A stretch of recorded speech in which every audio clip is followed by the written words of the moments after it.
नमस्कार विद्यार्थियों। जो हमारा पाठ चल रहा था गोस्वामी तुलसीदास जी रामचरितमानस, पहले हमने उसमें सुंदरकांड का एक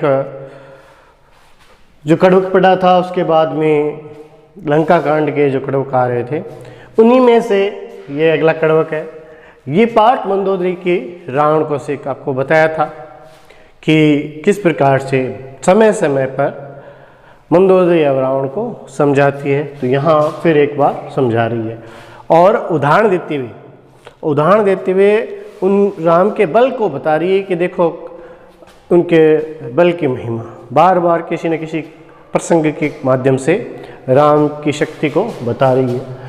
बाण प्रताप जान मारीचा, पहले लिख दिया है पहली लाइन में।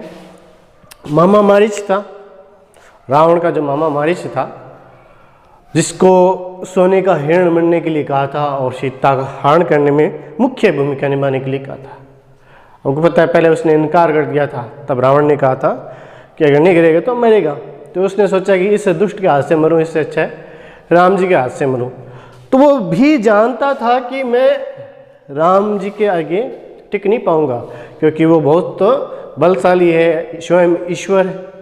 रावण को समझाता भी है, लेकिन रावण नहीं समझता है। तो सोचा कि चलो राम के हाथों से तो मरेंगे।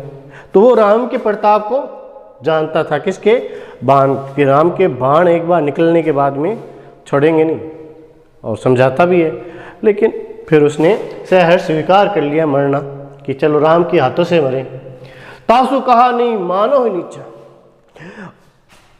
उसने आपको बहुत समझाया था। यानी उस जो किसने, मामा मारीच ने आपको बहुत समझाया, लेकिन आपने नहीं समझा। यानी उसने बहुत प्रकार से समझाने की कोशिश की थी। किसने, मामा मारीच ने रावण को समझाने की कोशिश की थी, लेकिन उस नीच की या उस दुष्ट की या राक्षस की उसकी आपने बातें नहीं मानी।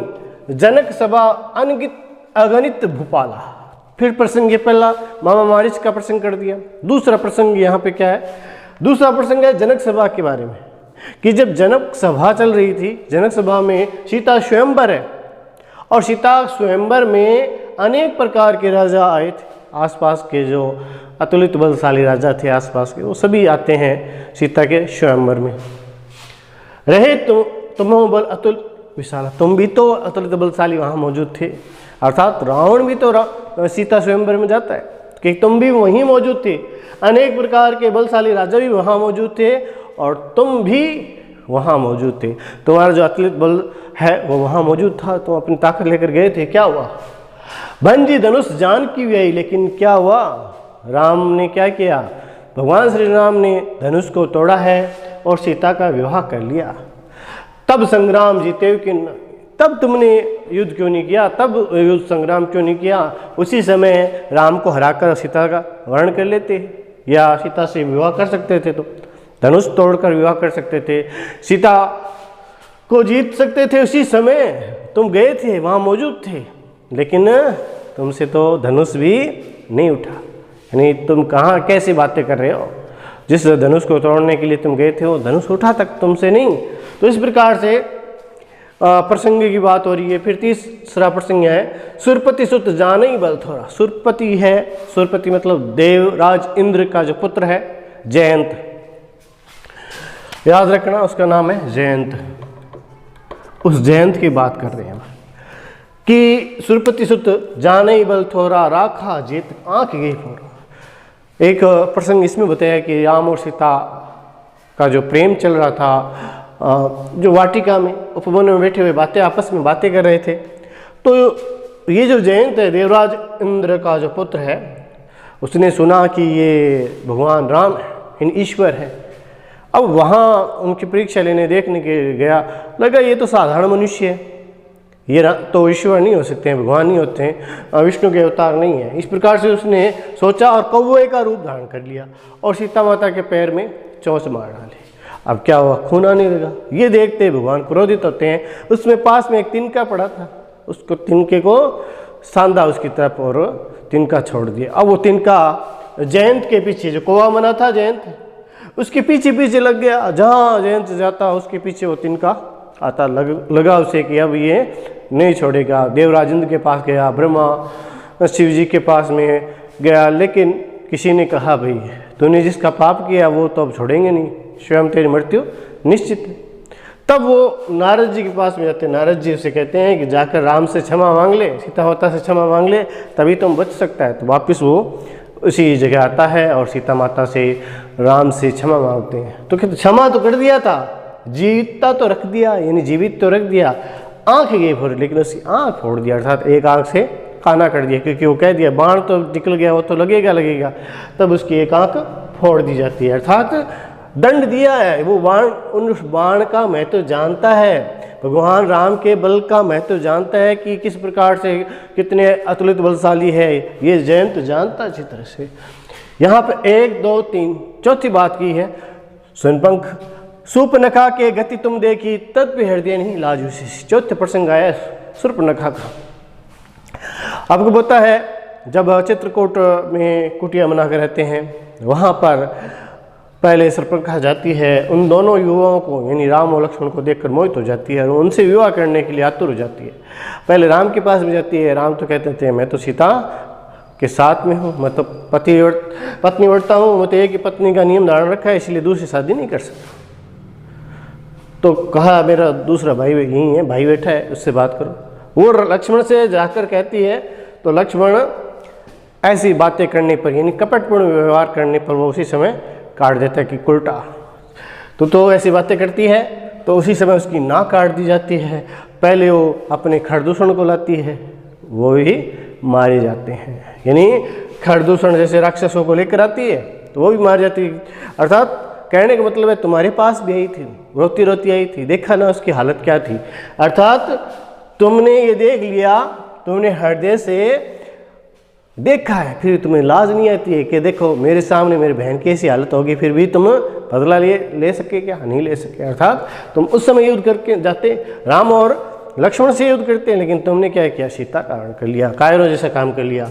फिर देखिए बदी विराद खरदूषण लीला हत्यो कमन। यहाँ जब जंगल में जाते हैं या चित्रकूट की जगह है, वहाँ पर विराट नामक राक्षस, क्योंकि सूर्पनखा इन खरदूषण को भी लेकर जाती है अपना बदला लेने के लिए, तो इन खरदूषण का भी वध कर देते हैं, मार डाल देते हैं। तो विराट जैसे महाबलशाली राक्षस, खरदूषण जैसे पराक्रमी राक्षस को मार देते हैं। लीला हत्यो कबन, और कबन कहते हैं जिसका सिर नहीं था, सिर्फ धड़ थी, उसी को भी क्या कर दिया था? लीला से, इन खेल खेल में उनको मार डाला था। इन कमन जैसे महापराक्रमी राक्षस को भी उन्होंने मार डाला। बाली एक सर मारियो, और बाली जैसे पराक्रमी बंदर को भी उन्होंने क्या एक ही बाण से, एक ही तीर से मार डाला था। अर्थात जिस बाली ने तुम्हें 6 महीने अपनी खाक में दबाए रखा, उस बाली को उन्होंने एक तीर से मार डाला। ते ही जानो दस्कंद, ये तो तुम जानते हो कि वो इन सभी सूचनाओं को बता रही है। यहाँ प्रसंग, पहला प्रसंग बता दिया मामा मारीच वाला, दूसरा प्रसंग बता दिया जो सीता स्वयंवर का, तीसरा जयंत वाला प्रसंग बता दिया, चौथा सूर्पनखा वाला प्रसंग बता दिया। ये तो 4 प्रसंग थे। इसके अलावा विराट, खरदूषण, कबंध और बाली जैसे कह सकते हैं इन सभी का वध किया था महापराक्रमी योद्धाओं का।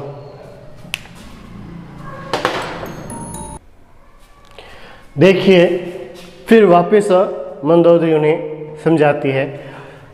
कहा देखो जय ही जलनाथ बंदाऊ हेला, जिन्होंने समुद्र को खेल खेल में बांध दिया, यानी हेला का मतलब सहजता से या बहुत आसानी से या खेल खेल में, यानी कहने का मतलब है जो समुद्र था उस पर उन्होंने सेतु बना ली, बांध बनाकर, पुल बनाकर इतनी दूर आ गए थे। इन पुल बनाकर इतनी दूर आना कोई खेल थोड़ी था, लेकिन उन्होंने तो आसानी से पार कर लिया।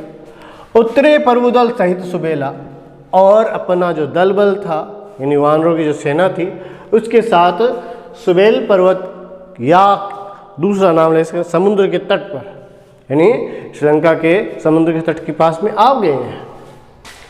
कारुणिक दिनकर कुलकेतु, दिनकर कहते हैं सूर्य को, कुलकेतु मतलब जो सूर्य रूपी जो वंश है उनका, क्योंकि आपको पता है श्री राम सूर्य वंश से थे, तो सूर्य रूपी जो वंश है उसकी ध्वजा के समान, यानी प्रभु राम करुणामय हैं।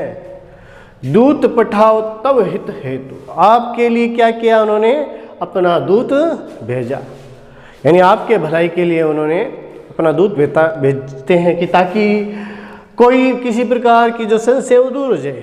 अपना दूत भेजकर आप पर दया की है कि आपको फिर से क्षमा करने की कोशिश की है, लेकिन आप नहीं मानते हैं। सभा माज यही तव बल मत था। कौन आया था दूत के रूप में? दूत के रूप में एक तो हनुमान जी आए थे और एक आए थे अंगद, लेकिन वास्तविक दूत कौन सा है? अंगद ही है, क्योंकि हनुमान जी थे वो तो खोज करता थे और राम ने उन्हें ये नहीं कहा था कि आप सभा के बीच में जाकर मेरा संदेश देना है। वो तो खुद स्वयं की अपनी इच्छा से कि संदेश देना जरूरी है, मैं किसका दूत हूँ, वो अपनी तरफ से आते हैं। लेकिन यहाँ पे जो दूत है वो अंगद है, और अंगद क्या करता है? सभा के मध्य जाता है निर्भय होकर, बिना किसी अस्त्र शस्त्र के जाता है निर्भय होकर। तो कहते हैं उसने आपकी सभा में आकर आपके जो घमंड है, आपके जो बल है, उसको मत डाला था, यानी चूर चूर कर डाला। करी बरूत मोह मृगपति जत्था, कि हाथियों का जो समूह होता है उसमें वो निडर सिंह की तरह आता है और इन्हें पूरे तितर बितर कर देता है। यानी जिस प्रकार से जो शेर होता है वो अकेला हाथियों के समूह को भगा सकता है, वैसे ही इन आपके जो राक्षस रूपी जो हाथियों के समूह में वो शेर रूपी सिंह या सिंह के समान वो यहाँ पर आया था। अंगद हनुमत अनुचर जाके, ऐसे तो अंगद हनुमान उनके अनुचर हैं, यानी उनके दूत हैं, उनके सहायक हैं, उनके सैनिक हैं। रण महापुरे वीरति बांके, इसी प्रकार से और अनेक प्रकार के छबीले वीर जो बांके योद्धा होंगे उनके पास में। अर्थात ये तो दो ही जने हमें परिचय मिला है अंगद और हनुमान से। इसी प्रकार से तो ये तो वे उनके जैसे सेना में ये दो हैं, ऐसे अनेक प्रकार के योद्धा भी तो होंगे, तो और भी अनेक प्रकार के वीर योद्धा उनके साथ में हैं। तेई कैप्यू पुनि पुनि नरक, फिर भी नाथ आप उन्हें बार बार क्या कहते हो? साधारण मनुष्य कहते हो कि राम क्या है? ये तो साधारण मनुष्य है, साधारण मनुष्य मेरे से क्या जीतेगा, क्योंकि मैंने तो बड़े बड़े देवताओं को, बड़े बड़े राक्षसों को हरा दिया था। तो ये तो घमंड है आपका, इसीलिए आप इनको क्या मानते हो? साधारण मनुष्य। और बार बार क्या कहते हैं? साधारण मनुष्य। मुग्धा मान ममता मद, आप तो व्यर्थ घमंड में, मद में, नशे में या माया मोह में पड़े हुए हो। अर्थात आप ये अपना झूठा दिखावा कर रहे हो, आप घमंड में, माया में, मोह में ये सब बह गए हो।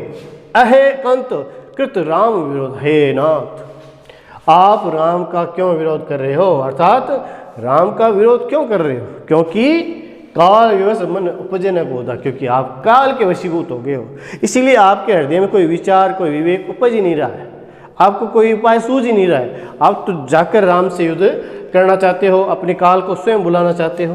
काल दंड गही काहू ने मारा, कि काल ने कभी किसी को दंड लेकर, यानी डंडे से लेकर नहीं मारा है। कोई काल यमराज आकर किसी को डंडे से मारता है क्या? नहीं मारता है। अर्थात कभी भी काल है, काल देवता स्वयं डंडे से किसी को नहीं मारते हैं। तो क्या करते हैं? हरे धर्म बल बुद्धि विचारा, जो काल की तरफ या जो विनाश की तरफ आकृष्ट हो जाता है उसका धर्म, बल और बुद्धि, विचार, तर्क शक्ति, इनको क्या कर देते हैं? नष्ट कर देते हैं, इनको हर लेते हैं। अर्थात ना तो उसका धर्म काम करता है, ना वो बल से काम ले पाता है, ना बुद्धि से काम ले सकता है, ना विवेक से काम ले पाता है, क्योंकि ये भगवान छीन लेते हैं, यानी काल देवता छीन लेते हैं। निकट काल जही आवत साईं ते ब्रह्म होय तुम्हारी नहीं, जिसका काल निकट आ जाता है उसको आपकी तरह ही क्या हो जाता है? भ्रम हो जाता है, वो अपने आप को ताकतवर शक्तिशाली मानने लगता है। कि जिसका काल निकट आ गया ना, वो अपने आप को क्या मानता है? अतुलित बलशाली, यानी उसमें अहंकार आ जाता है, वो ये सोचता है मेरे जैसा कोई है ही नहीं। तो अर्थात वो ये भ्रम पाल बैठता है।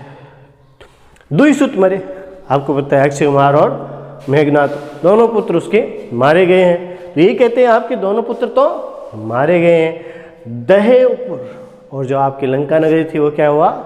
जलकर नष्ट हो गई। अजो पूर्पिय देव, अभी भी अपने घमंड को त्याग दीजिए, अभी भी कुछ नहीं हुआ है। कहने का मतलब है खुद अभी तक जीवित हो, आप अपनी जाति का उद्धार कर सकते हो, बचा सकते हो, तो अभी भी क्या कर सकते हो? अपने घमंड को त्याग दीजिए। कृपा सिंधु रघुनाथ भजी, क्या करना है आपको? आपको करना क्या है, आपको कृपा सिंधु यानी जो कृपा के सागर भगवान राम है उनका भजन करना है, नाथ विमल जसु। इससे क्या होगा, आपका यश है वो निर्मल स्वच्छ पूरे लोक में फैलेगा। अब देखिए, राम और रावण के युद्ध में राम विजय होते हैं और रावण की मृत्यु हो जाती है। अब जब रावण की मृत्यु हो जाती है तो रावण के मृत शरीर के आगे मंदोदरी अब रोती हुई भी वही राम की और रावण की बात कर रही है। यहाँ पर रावण की भी महत्ता बताई गई है। देखिए, तो बल नाथ डोल नित धरणी, कि हे नाथ जब आप जीवित थे तब आपके बल से ये धरती डोलती रहती थी, यानी धरती का कांपना, धरती का डोलना मतलब घबराना। तेजहीन पावक शशि धरणी तरनी, तेजहीन मतलब आपके आगे ये तेजहीन हो जाते हैं। कौन? पावक, अग्नि, शशि, चंद्रमा, तरणी, सूर्य। यानी सूर्य, चंद्रमा और अग्नि भी आपके सामने तेजहीन हो जाते हैं, यानी आपका जो प्रकाश है वो चारों ओर फैला है, ये आपके आगे फीके हो जाते हैं। तो आपके बल से ये धरती कांपने लगती है, डोलने लगती है, और आपके तेज के आगे जो अग्नि है, चंद्रमा है, सूर्य है, वो फीके। शेष कमठ सही सके न भारा, कहते हैं किदवंती के अनुसार इस धरती को शेषनाग ने उठा रखा है। एक किदवंती कहती है कछुए ने उठा रखा है। तो कहते हैं कि जो शेषनाग और कछुआ इस धरती का भार सहन कर सकते हैं वो आपका भार सहन नहीं कर सकते हैं। अर्थात ये शेषनाग और कछुआ है वो आपके जो भार है, वजन है, वो सहन नहीं कर सकते। आप इतने ताकतवर हो, इतने बलशाली हो कि शेषनाग और कछुआ भी आपका वजन सहन नहीं कर सकते। सो तनु भूमि परे भरी छाड़ा, यही शरीर आज भूमि में, इस मिट्टी में मिल गया है या राख में मिल गया है। कहना कि जो आपका ये शरीर अतिरिक्त बलशाली था आज मिट्टी से लथपथ यहाँ मेरे आगे पड़ा है। वरुण, कुबेर, सुरेश, समीरा, यानी वायु देवता, इंद्र देवता, कुबेर देवता, जल देवता, ये सभी रण सम्मुख धरी काहू न धीरा, यानी आपके सम्मुख आने से कभी भी धैर्य धारण नहीं करते थे। जैसे ही आप इनके सामने आते थे घबराकर भाग जाते थे। अर्थात युद्ध में आपके सामने कभी इन्होंने धैर्य धारण नहीं किया, अर्थात टिककर युद्ध नहीं किया, पहले भाग जाते थे। आप आते वैसे ही ये सभी भाग जाते थे, यानी इनसे भी ताकतवर बता दिया। भुजबल जीतो काल जम साई, आपने अपनी भुजाओं के बल से स्वयं काल को जीत लिया था। यमराज को भी अपने बंदी बना लिया था, आपने यमराज को बंदी बना लिया। आज परे हो अनाथ की नाई, लेकिन इतने लोगों के शामी होने के बाद भी आज अनाथ की तरह इस मिट्टी में, इस धरती पे पड़े हुए हो। जगत विदित तुम्हारी प्रभुता, ये संसार तुम्हारी जो पुरुषार्थ है, ताकत है, बल को अच्छी तरह से जानता है। अर्थात इस संसार में रावण का नाम लेते ही सभी लोग जानते हैं कि कितना ताकतवर। सुत परिजन बल बरनी न जाए, और आपके जो बेटे हैं, आपके परिवार के जो सदस्य हैं, उनका बल का तो वर्णन किया ही नहीं जा सकता। अर्थात वो भी बहुत सारे अतुलित बलशाली थे। जैसे आपको पता है मेघनाथ है, कुंभकर्ण है, ये सभी अतुलित बलशाली थे। इनका कह रहे हैं कि बल का वर्णन किया ही नहीं जा सकता। राम विमुख उस हाल तुम्हारा, रहा न कुल कोई रोवन हाल, लेकिन राम से विमुख होने के कारण आज ये आपका ये हाल हो गया है कि आपकी मृत्यु के बाद भी यहाँ आपके कुल में कोई रोने वाला भी नहीं बचा है। कि आपने जैसे राम से विरोध मोल लिया, राम से विमुख हुए, आज ऐसी स्थिति हो गई है कि आपके पीछे कोई रोने वाला नहीं है। आपको पता है पूरा वंश का नाश हो गया था। तो यही बात है कि कह रहे हैं कि आपके बाद आप पर रोने वाला कोई रहा ही नहीं। तव वंश तव बस विधि प्रपंच सब ना था, कि उस समय आपका जो कह सकते हैं कि विधाता विधि मतलब विधाता ब्रह्मा, प्रपंच यानी जो 5 तत्वों से बनी हुई सृष्टि, ये सब आपके ही हाथ में थे, आपके ही बस में थे नाथ। जो स्वयं ब्रह्मा जी और ये सृष्टि ब्रह्मा जी और ब्रह्मा जी द्वारा बनाई हुई सृष्टि आपके ही हाथ में थी, आपके ही बस में थी। आप जैसे संचालित करते थे वैसे ही चलती थी। सभे दिशिप नित्य नाव ही नाता। और जो दिक्पाल हैं, दिशिप 10 दिशाओं के जो दिक्पाल हैं, वो भी आपके दरबार में शीश झुकाए हुए, रोज शीश झुकाए हुए खड़े रहते थे। इन्हीं कहने का मतलब है जो 10 दिशाओं की रक्षा करने वाले स्वयं दिक्पाल भी आपके सामने शीश झुकाए खड़े रहते थे। अब तब सिर भुज जम्बुक खाई, यानी अब आपकी जो शीश है उसको कौन खा रहा है? आपके शीश भुजाओं को कौन खा रहा है? जम्बुक, सियार, गिद्दड़, लोमड़ी वगैरह होते हैं ना, ये आज वो आपके शरीर को, आपके सिर को, आपकी भुजाओं को खा रहे हैं। जो आपका शरीर, आपका जो भुजाएं इतनी ताकतवर थी, आपका जो सर हमेशा कहते हैं कि सीधा रहता था या खड़ा रहता था, कहने मतलब है कभी झुका नहीं किसी के सामने, आज ऐसे ही मिट्टी में पड़ा हुआ है। और उसे कौन खाएंगे? सियार खाएंगे। राम विमुख ये अनुचित नहीं, यानी ऐसा होना, राम से विमुख होने के बाद में ऐसा होना अनुचित नहीं है। कि ये सभी किसके कारण हुए? राम से विमुख हो गए, आपने राम से विरोध मोड़ ले लिया। इतने बलशाली थे, पूरे संसार में रावण को जानते थे, लेकिन आज उसका ये मर्त शरीर ऐसा पड़ा है और इसे सियार खाएंगे। काल विवश पति कहाँ न माना, कि मैंने तो बहुत बार समझाया, आपको पता है मंदोदरी ने बहुत बार समझाया, लेकिन आप किसके वशीभूत थे? काल के वशीभूत थे, जिसके कारण आपने मेरा कहना नहीं माना। अब जगुनाथ मनुज कई माना, और आपने इस जगत के नाथ को, भगवान श्री राम को एक साधारण मनुष्य जान लिया। अब फिर समझाती है, देखो यहाँ मृत्यु के बाद की बातें हो रही है कि जानियो मनुज करी धनुज, कानन बहन पावक हरि स्वयं, जेहि नमत शिव ब्रह्मादि सुरपिय भजो नहीं करुणामयम। अब यह बताया गया, देखो जानियो मनुज करी धनुज, कि आपने जिसे साधारण मनुष्य समझा, उन्होंने जो राक्षस रूपी जो जंगल है उसको भगवान स्वयं ने आकर यहाँ पर उस राक्षस रूपी जंगल को पूरी तरह से जलाकर नाश कर दिया, नष्ट कर दिया। क्या आपने तो उन्हें साधारण मनुष्य माना था, लेकिन वो स्वयं आते हैं और राक्षस रूपी जंगल को पूरी तरह से जलाकर तहस नहस कर देते हैं, अर्थात राक्षस रूपी वंश को मिटा देते हैं। जेहि नमत शिव ब्रह्मादि सुरपिय भजो नहीं करुणा में। हे नाथ, जिन भगवान को, जिन श्री हरि को भगवान शिव, भगवान ब्रह्मा जी स्वयं भजते हैं और अपना शीश झुकाते हैं, हे नाथ आपने उनको कभी भजाया नहीं।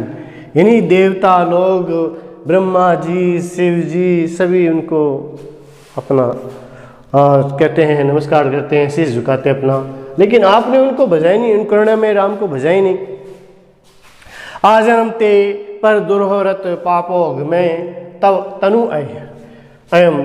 तो यहाँ कहा गया है कि आप तो जन्म से ही, आपने तो जन्म से ही पाप किया, द्रोह किया, दूसरे से दुश्मनी रखी, आपने दूसरों से शत्रुता किया, आपने तो हमेशा पाप किया। आपका ये शरीर है पाप के घड़े के रूप में है, जो पूरी तरह से लबरेज हो गया था। तुम्हें दियो निज धाम राम नमामि ब्रह्म निरामि। इतना ज़्यादा पाप करने के बाद भी वो स्वयं आते हैं और आपको अपना धाम यानी वैकुंठ धाम प्रदान किया। मैं उन प्रभु राम को प्रणाम करती हूँ जो निर्गुण निरामय हैं। मैं श्री राम को प्रणाम करती हूँ, नमस्कार करती हूँ। अहे नाथ रघुनाथ सम कृपा सिंधु नहीं आन, जोगी वृंद दुर्लभ गति ताही दीनी भगवान। कहते हैं हे नाथ, भगवान कृपा के सागर के समान है, जो यहाँ पर आकर आपको इतनी कृपा देते हैं, दया करते हैं। क्योंकि बड़े बड़े योगियों के लिए ये गति दुर्लभ है, वो ही गति भगवान ने आपको यहाँ पर आकर दी है। कि बड़े बड़े ऋषि मुनि चाहते हैं कि भगवान उन्हें अपना दर्शन दे, अपना वैकुंठ धाम दे, लेकिन उन्हें नहीं मिलता है। लेकिन वही भगवान राम कृपा के सागर यहाँ आते हैं और आपको अपना धाम देते हैं। तो ये पाठ है, कंप्लीट हुआ। यहाँ अब हम गृह कार्य के प्रश्न देखेंगे। देखिए 2 प्रश्न है, इन पर आपको थोड़ा विस्तार से लिखना है, यानी थोड़ा बड़ा लिखना है प्रश्न का उत्तर। देखो यहाँ मंदोदरी द्वारा रावण को दी गई शिक्षा का विस्तार से वर्णन करना है, यानी कब कब उन्होंने क्या क्या शिक्षा दी है। आप इस पाठ के आधार पर लिखोगे। जैसे सबसे पहले आपको पता है हनुमान जी आए हैं, तब उन्होंने शिक्षा दी। फिर जब भगवान राम स्वयं आ जाते हैं लंका नगरी में, अर्थात समुद्र पार करके, तब देते हैं। अंगद के आने पर देते हैं, यानी अंगद को दूत बनाकर भेजते हैं, तब देते हैं। उसके बाद जब उनके पुत्र यानी अक्षय कुमार और मेघनाथ जब खत्म हो जाते हैं तब देते हैं, और उनका पूरा वंश खत्म हो जाता है तब भी देते हैं। रावण के हार के लौटने पे तब भी देते हैं, और मृत्यु के बाद भी देते हैं। तो उन्हें ये बताया जाता है कि आपने जो सीता का हरण किया है वो अनुचित है, और आप सीता को सहर्ष वापस सम्मान सहित भगवान राम को दीजिए। ये आपको बताना है कि किस प्रकार से समय समय पर रावण को उन्होंने शिक्षा दी, क्या कहा वो बताना है। रावण और मंदोदरी की तुलना बतानी है। आपको पता है रावण क्या है? रावण तो एकदम नीच पापी दुष्ट है, क्योंकि वो घमंडी है, अहंकारी है। सब कुछ ज्ञानी होने के बाद में भी, इतना बड़ा विद्वान होने के बाद में भी, पंडित होने के बाद में भी वो इतनी मूर्खता कर देता है। और आपको पता है मंदोदरी है वो विदुषी है और राजनीतिज्ञ है, वो समय समय पर अपने पति को सीख देने वाली है, पत्नी कह सकते हैं पतिव्रता है। ये पत्नी है रावण की, वो रावण का भला चाहती है और अपने सुहाग की रक्षा करना चाहती है, इसलिए वो बार बार समझाती है। और साथ में ये भी पता होना चाहिए कि वो राम को साधारण मनुष्य नहीं मानती है, वो जानती है कि भगवान राम है जो ईश्वर रूप में यहाँ साधारण मनुष्य के रूप में जन्म जरूर लिया है, लेकिन है ईश्वर। तो कहने का मतलब है हर प्रकार के ज्ञान, ज्योतिष का हो चाहे राजनीतिज्ञ हो, कह सकते हैं हर प्रकार युद्ध कला में निपुणता हो, हर चीज़ के बारे में जानती थी, और यही बात आपको बताना है। ठीक है, धन्यवाद।